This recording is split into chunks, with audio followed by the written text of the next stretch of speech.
Those of us in the United States have recently elected and sworn in a new president. Woohoo! Barack Obama was sworn in this past week as President of the United States.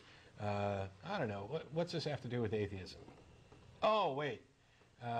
Michael Newdow had filed suit about the inauguration, trying to eliminate any prayers at the service.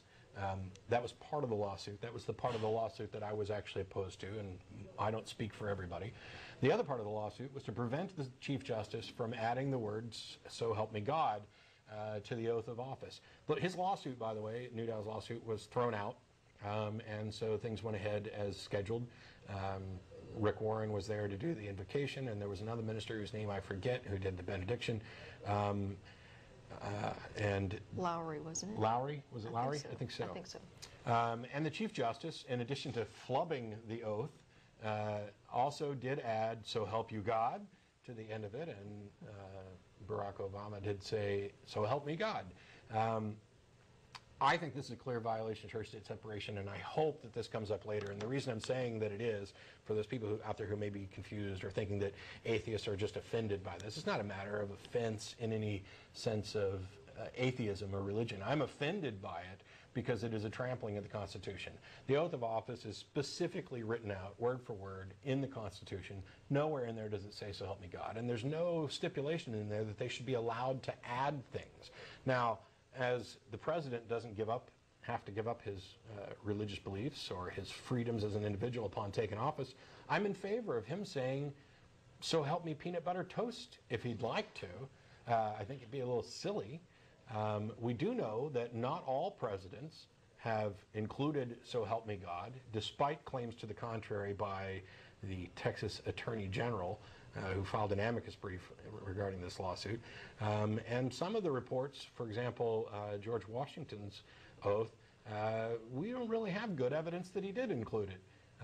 We have Washington Irving's memoirs written some, 60, 70 years maybe after the fact, but no official record or note that it happened. Yeah, and actually there's a lot of evidence that that was made up. Yeah. The Washington, that Irving's account was made up.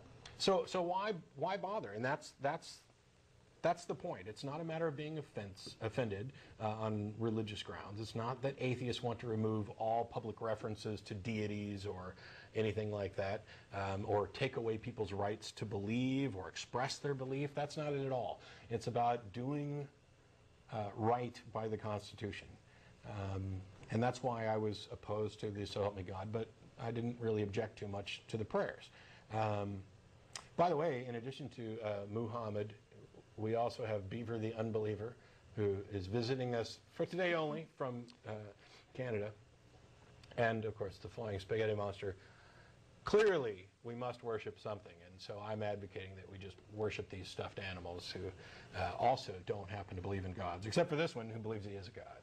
But, yes. Well, and one of the best ways I know to worship the Flying Spaghetti Monster is, of course, to consume spaghetti. Yes. Which is good. So. Except not too much, because pasta is pretty much just nothing but carbs. Yeah.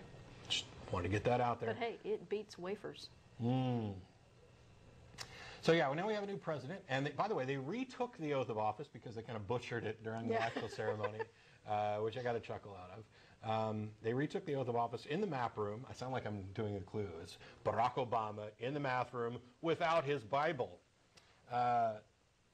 It's not a big deal. The guy just forgot his Bible.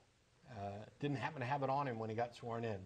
The important thing to note here is that it's not required. They're not going to have to do it again a third time because they didn't bring a Bible. It's not required that you swear on a Bible. Matter of fact, it's patently absurd that you would swear on a Bible. And by the way, oaths in general are absurd, but if you were going to put your hand on anything and swear to support and defend the Constitution of the United States, I'd think maybe it'd be the Constitution. I mean, that's the binding document, not the Bible, not the Quran, not Dianetics. It doesn't make sense to me. But so I'm not going to make a big deal about the fact that they did it without a Bible. They did it without a Bible. I've heard that too many times. They just didn't happen to have a Bible. The point here is that it's not necessary, and that's good. Well, and in fact, I have a problem actually with that second oath because, first of all, that wasn't necessary. Yeah. The first oath was valid. The second thing is you didn't even have to have an oath to begin with, because according to the Constitution, he became the president at noon on the 20th, Yeah. with or without the oath. Yeah, whether they swore him in or not. Yeah. But the other thing I like about President Obama, and I get such a kick out of saying that, his mother was an atheist. Yes. So there you go. There is an atheist organization. You have a rational, responsible, ethical guy who was raised in a non-religious household. Who'd have thunk it? He talks about it in his book. I mentioned on yesterday's nonprofit, there's actually an atheist organization that is running an ad with a picture of Obama saying, this is one of the results of ethics and morals without religion.